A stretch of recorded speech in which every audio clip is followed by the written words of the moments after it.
Phone tapping కేసులో హరీష్ రావుకు ఊరట. హైకోర్టు ఇచ్చిన ఉత్తర్వుల్లో జోక్యం చేసుకోలేమన్న సుప్రీంకోర్టు.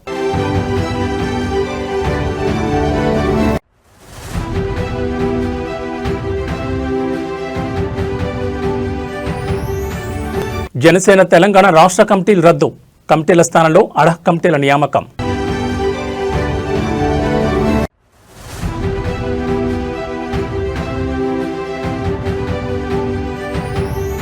జోగి సోదరుల ఎక్సైజ్ కస్టడీ పూర్తి. నేడు విజయవాడ జైలుకు తరలింపు.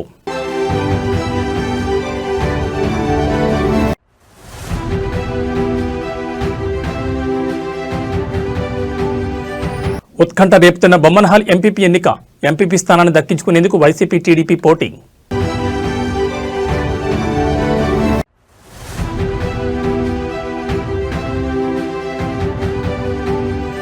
నేను సంతోషంగా లేనని మోడీకి తెలుసు. మళ్లీ సుంకం పెంచుతామంటూ వార్నింగ్.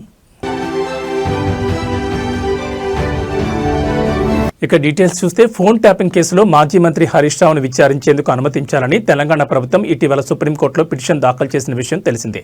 ఈ మేరకు ఇవాళ ఆ పిటిషన్పై justice BV Nagarathna, justice Ujjal భూయన్లతో కూడిన ధర్మాసనం విచారణ చేపట్టింది.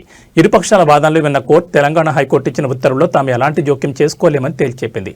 అనంతరం తెలంగాణ ప్రభుత్వం దాఖలు చేసిన స్పెషల్ లీవ్ పిటిషన్ కూడా కొట్టివేస్తున్నట్టు ధర్మాసనం వెల్లడించింది.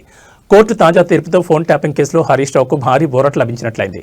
కాగా డిసెంబర్ 2024లో సిద్దిపేటకు చెందిన వ్యాపారి గంధగోని చక్రధర్ గౌడ్ గత బీఆర్ఎస్ ప్రభుత్వ హయాంలో మాజీ మంత్రి హరీష్ రావు ఆదేశాల మేరకు అప్పటి పోలీసు అధికారులు తన ఫోన్ అక్రమంగా ట్యాప్ చేశారని, తనను మానసికంగా వేధించి భయభ్రాంతులు గురిచేశారని పంజగుట్ట పోలీసులకు ఫిర్యాదు చేశారు. దీంతో హరీష్ రావుపై ఎఫ్ఐఆర్ నమోదైన విషయం తెలిసిందే. అయితే తనపై నమోదైన కేసును కొట్టివేయాలని ఆయన తెలంగాణ హైకోర్టును ఆశ్రయించారు. దీంతో ఆయన పిటిషన్పై విచారణ చేపట్టిన హైకోర్టు కేసులో తగిన ఆధారాలు లేవని పేర్కొంటూ 2025 మార్చి 20న ఆ కేసును కొట్టివేసింది.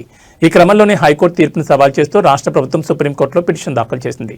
కేసు విచారణ కీలక దశలో ఉన్నందున మాజీ మంత్రి హరీష్ రావును విచారించేందుకు అనుమతి ఇవ్వాలని ప్రభుత్వం సుప్రీంకోర్టును అభ్యర్థించగా ఇవాళ ధర్మాసనం విచారణ చేపట్టి పిటిషన్ కొట్టివేసింది.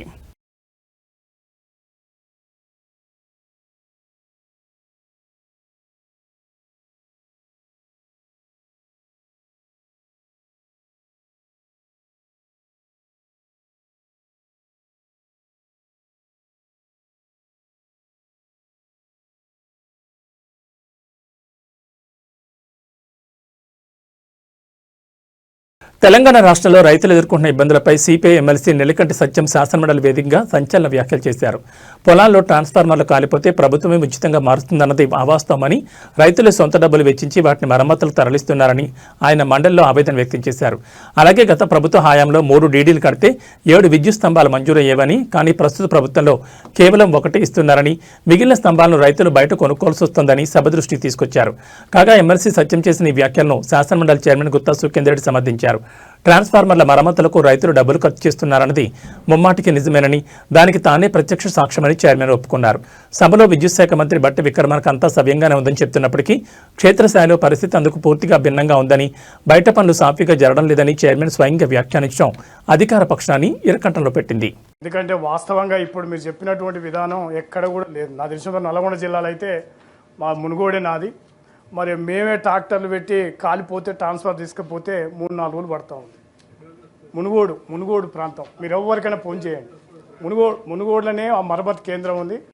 ఒక ట్రాన్స్ఫారం కాలిపోతే 3 రోజులు 4 రోజులు పడతా ఉంది. అదేవిధంగా నార్కడపల్లి మండలంలో కూడా అదే పరిస్థితి. నల్గొండ జిల్లాలో ఎక్కడ కూడా మీరు చెప్పిందని అధికారులు తీసుకొచ్చి ట్రాన్స్ఫారం కాలిపోతే తీసుకుపోయినటువంటి దాఖలాలు లేవు. బహుశా చైర్మన్ గారు కూడా నల్గొండ జిల్లా, వారు కూడా ఉరుమడ్ల పెద్ద వ్యవసాయ రంగం ఉన్నటువంటి గ్రామం. అందువల్ల మీరు చెప్పే క్షేత్రస్థాయిలో అమలైతే లేదని సందర్భంగా నేను గుర్తు చేస్తూ ఉన్నాను. మరి చాలా దారుణంగా ఉంది. నిజంగా రైతులే స్వయంగా 10,000 రూపాయలు 15,000 రూపాయలు ఖర్చు అయ్యేటువంటి పరిస్థితి ఉంది. అందరు రైతులు ఆ సందర్భంగా 500 1000 వేసుకొని ఆ రకంగా ఇబ్బంది అయ్యే పరిస్థితి ఉంది. అందువల్ల దయచేసి దాన్ని అర్థం చేసుకోవాలని నేను మంత్రి గారికి విన్నపం చేస్తూ ఉన్నాను. అదేవిధంగా చాలా ఇబ్బందికర వాతావరణం. పోళ్ళు గతంలో ఒక 3 డీటీలు కడితే ఒక 7 పోలు 5 పోలు ఇచ్చేది గత ప్రభుత్వాల. ఇప్పుడు 1 పోలు 1 ఫ్లోర్. ఇప్పుడు మేము రైతులు కొనుక్కోవాల్సిన పరిస్థితి ఏర్పడతా ఉంది. అంటే చాలా ఇబ్బందికర వాతావరణం. నేను ఈ మధ్యకాలంలో ఎస్సీ గారితో వాళ్ళతో మాట్లాడినప్పుడు కూడా ఈసారి లేవు, అసలు మేము ఏం చేయాలి. పుల్యావల్ అనే గ్రామానికి ఈ మధ్యన 2 ట్రాన్స్ఫరాలు ఇచ్చారు రైతులకు. అందువల్ల క్షేత్రస్థాయిలో మీరు చెప్పేది అమలైతే లేదని ఈ సందర్భంగా మరి మంత్రి గారి దృష్టికి చైర్మన్ గారితో తీసుకొస్తా ఉన్నాం. అందువల్ల ఇప్పటికైనా డీడీలు కట్టినటువంటి రైతులకు మరి చాలా వరకు వెంటనే అమలు చేయాలని సందర్భంగా చేస్తూ గుర్తు. నకిలీ మద్యం కేసులో నిందితులైన జోగి సోదరులను నేడు విజయవాడ జైలుకు తరలించనున్నారు. ఇటీవల వారిని విచారణ నిమిత్తం ఎక్సైజ్ అధికారులు కస్టడీలోకి తీసుకున్నారు. ఆదివారంతో వారి కస్టడీ ముగిసింది. దీంతో తిరిగి విజయవాడ కోర్టుకు వారిని తరలిస్తామని అధికారులు పేర్కొన్నారు. తంబళ్లపల్లి కోర్టును వారిని ఆదివారం రాత్రి వారిని హాజరుపరచనున్నట్లు పేర్కొన్నారు. కోర్టులో హాజరుపరిచి మదనపల్లి సబ్ జైలుకు తాత్కాలికంగా తరలించామన్నారు. చట్టపరమైన ప్రక్రియ అనంతరం తిరిగి వారిని విజయవాడ జైల్లో అప్పగిస్తామన్నారు. 3 రోజుల పాటు A32 జోగి రమేష్, A33 జోగి రాములను విచారించిన కీలక విషయాలు రాబట్టామని తెలిపారు. ఇదిలా ఉండగా జోగి రమేష్ కుమార్, రాజీవ్ తంబళ్లపల్లి కోర్టు వద్ద నిందితులై జోగి సోదరులను కలిశారు. ఆయనతో పాటు స్థానిక వైసీపీ ఎమ్మెల్యే పెద్దిరెడ్డి ద్వారకానాథ్ రెడ్డి ఉన్నారు. జోగి రమేష్తో వారు వ్యక్తిగతంగా మాట్లాడినట్టు సమాచారం. నిందితుల తరలింపు నేపథ్యంలో భద్రతను కట్టుదిట్టం చేసినట్లు పోలీసులు తెలిపారు.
అనంతపురం జిల్లా బొమ్మనహాల్ మండల పరిషత్ అధ్యక్ష ఎన్నిక ప్రస్తుతం జిల్లా రాజకీయాల్లో తీవ్ర ఉత్కంఠ రేపుతోంది. మొత్తం 16 ఎంపీటీసీ స్థానాలకు గాను గత ఎన్నికల్లో వైసీపీ 15 స్థానాలు కైవసం చేసుకోగా ఒక స్థానంలో స్వతంత్ర అభ్యర్థి విజయం సాధించారు.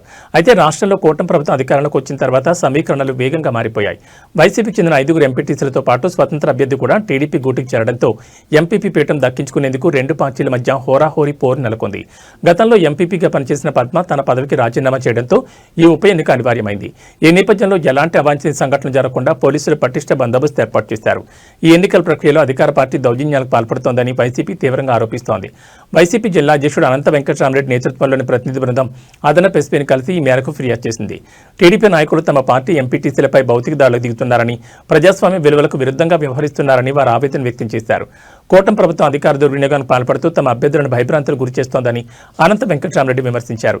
ఎన్నికలు పారదర్శకంగా శాంతియుత వాతావరణంలో జరిగేలా భారీ పోలీసు బలగాలను మోహరించాలని వారు విన్నవించారు. ఈ రాజకీయ చదరంగంలో బొమ్మనహాల్ ఎంపీపీ పీఠం ఎవరికి దక్కుతుందనేది ఇప్పుడు సర్వత్రా ఆసక్తికరంగా మారింది.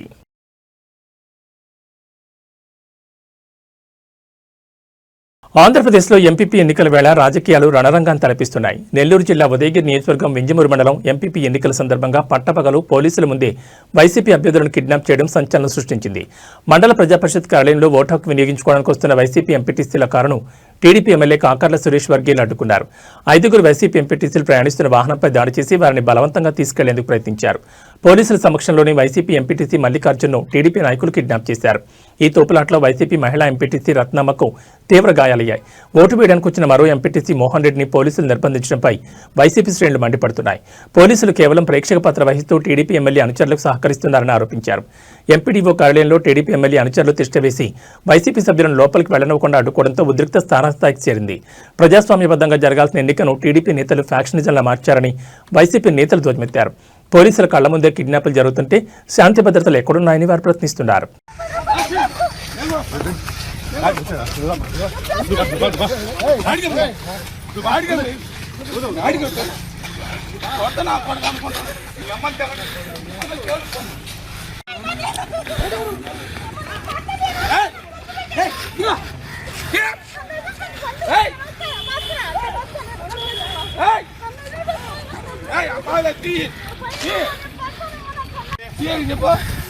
అడ్డా సీఏడా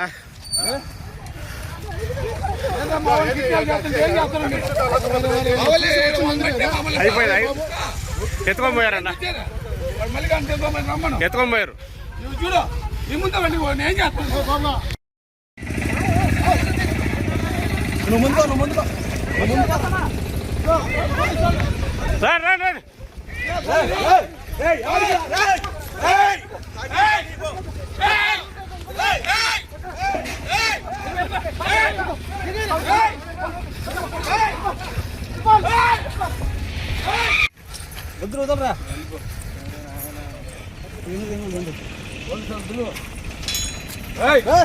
నాకు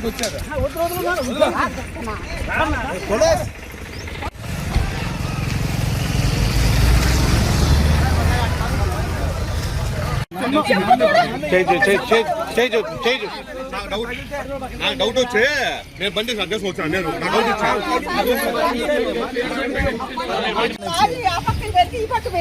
రాయలసీమ ప్రాజెక్టుల విషయంలో కూటమి ప్రభుత్వం అనుసరిస్తున్న తీరును నిరసిస్తూ వైఎస్ఆర్సీపీ చేపట్టిన ఆందోళన తిరుపతిలో ఉద్రిక్తతకు దారితీసింది.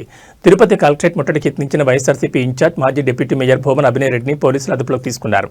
ఆందోళన సందర్భంగా వైఎస్ఆర్సీపీ నేతలు మరియు కార్యకర్తలు ప్రభుత్వానికి వ్యతిరేకంగా భారీ ఎత్తున నినాదాలు చేశారు, వెన్నుపోటు రాజకీయాలు చేశారు. రాయలసీమ ఎత్తిపోతల పథకాన్ని చంద్రబాబు ప్రభుత్వం ఉద్దేశపూర్వకంగానే ఆపేసిందని, తెలంగాణ ప్రయోజనాల కోసం సీమ ప్రయోజనాలను పణంగా పెట్టారని అభినయ్ రెడ్డి ఆరోపించారు. రాయలసీమకు దక్కాల్సిన కృష్ణానీటిని అడ్డుకుంటున్నారని, ప్రాజెక్టులు పూర్తి చేయడంలో కూటమి ప్రభుత్వం విఫలమైందని నినాదాలు చేశారు. భూమన అభినయ్ రెడ్డి తన అనుచరులతో కలిసి కలెక్టరేట్ లోపలికి వెళ్లేందుకు ప్రయత్నించగా పోలీసులు అడ్డుకున్నారు. ఈ క్రమంలో పోలీసులకు వైఎస్ఆర్సీపీ శ్రేణులకు మధ్య తోపులాట జరిగింది. పోలీసులు అభినయ్ రెడ్డిని బలవంతంగా అరెస్ట్ చేసి పోలీస్ స్టేషన్కు తరలించడంతో కార్యకర్తలు రోడ్డుపై బైఠాయించి నిరసన తెలిపారు.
జనసేన పార్టీకి సంబంధించిన తెలంగాణ రాష్ట్ర కమిటీలను రద్దు చేశారు. అయితే వాటి స్థానంలో అడహ కమిటీలను నియమించారు.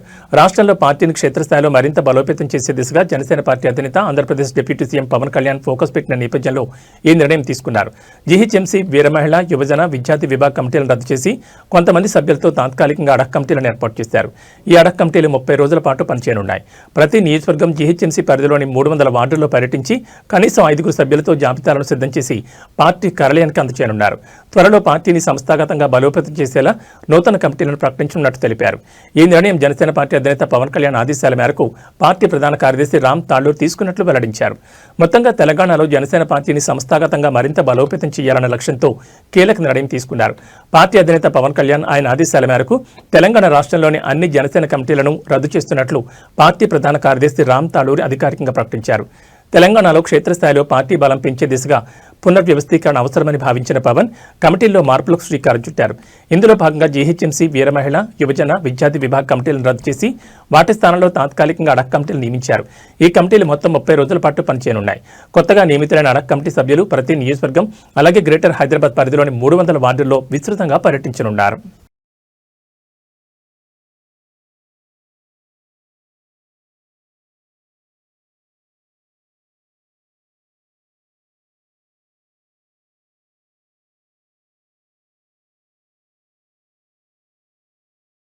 సిద్దిపేటలో తీవ్ర విషాదం చోటు చేసుకుంది. స్థానిక మెడికల్ కాలేజీలో ఓ యువ వైద్యురాల ఆత్మహత్యకు పాల్పడింది.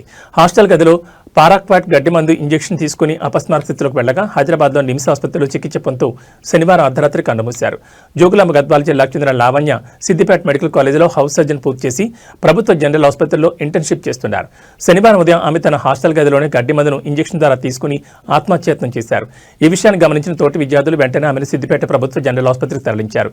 పరిస్థితి విషమంగా ఉండడంతో మెరుగైన చికిత్స కోసం హైదరాబాద్లో నిమ్స్కు తరలించగా అక్కడ చికిత్స పొందుతూ మృతి చెందారు.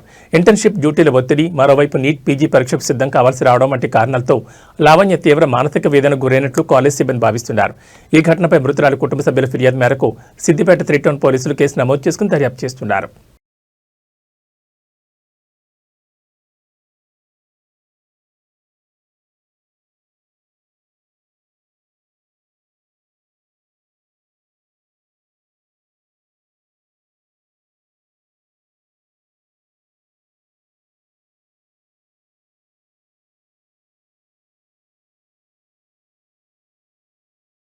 తెలుగు అమ్మాయి నిఖిత గోడిసాల అమెరికాలోని మేరీల్యాండ్ రాష్ట్రం కొలంబియా నగరంలో అనుమానాస్పద స్థితిలో హత్యకు గురయ్యారు. ఆమె మృతదేహాన్ని తన పూర్వ స్నేహితుడు నివసించిన అపార్ట్మెంట్లో పోలీసులు గుర్తించారు.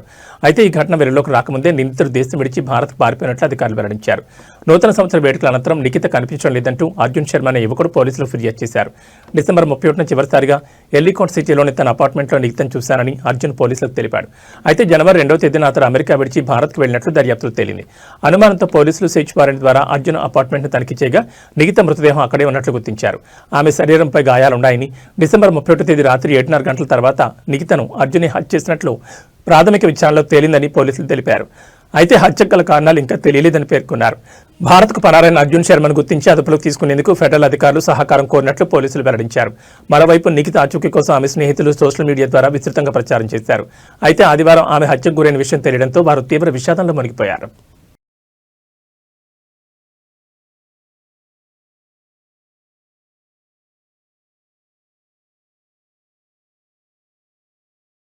రెండు 2020లో దేశ రాజధాని ఢిల్లీలో జరిగిన అల్లర్ల వెనుక భారీ కుట్ర ఉందన్న ఆరోపణతో నమోదైన కేసులో విద్యార్థి నేతలు ఉమర్ ఖలీద్, షర్జిల్ ఇమాంలకు సుప్రీంకోర్టులో చుక్కెదురైంది.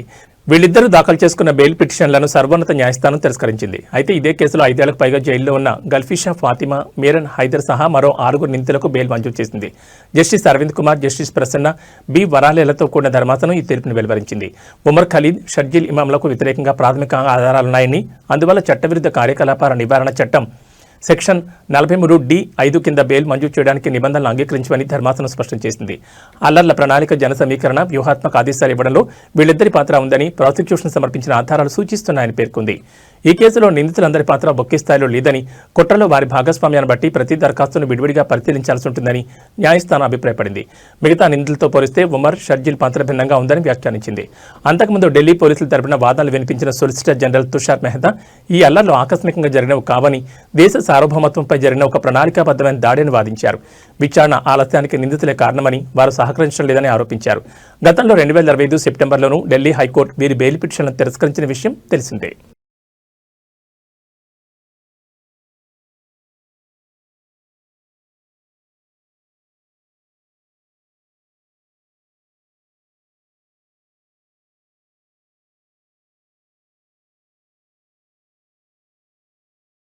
ఈశాన్య రాష్ట్రాలైన అస్సాం, త్రిపురలో ఈ రోజు తెల్లవారుజామున భూకంపం సంభవించింది. అస్సాంలోని మెరిగావ్ ప్రాంతంలో భూకంపం సంభవించినట్లు నేషనల్ సెంటర్ ఫర్ సిస్మాలజీ వెల్లడించింది. భూకంప కేంద్రం భూమికి సుమారు 50 కిలోమీటర్ల లోతుగా ఉండగా రిక్టర్ స్కేల్పై దీని తీవ్రత 5.1గా నమోదైనట్టు తెలిపింది. అదే సమయంలో త్రిపురలో కూడా స్వల్ప భూకంపం సంభవించినట్లు ఎన్సీఎస్ ప్రకటించింది. గోమతి ప్రాంతంలో సుమారు 54 కిలోమీటర్ల లోతులో భూకంప కేంద్రం ఏర్పడగా రిక్టర్ స్కేల్పై దీని తీవ్రత 3.9గా నమోదైనట్లు పేర్కొంది. ఈ ప్రభావంతో మేఘాలయ రాష్ట్రంలోని పలు ప్రాంతాల్లో కూడా స్వల్పంగా భూమి కంపించినట్టు సమాచారం. అయితే ఈ భూకంప ఘటనలతో ఎలాంటి ప్రాణ నష్టం లేదా ఆస్తి నష్టం సంభవించలేదని అధికారులు స్పష్టం చేశారు. ప్రస్తుత పరిస్థితులను అధికారులు నిరంతరం పర్యవేక్షిస్తున్నట్లు తెలిపారు.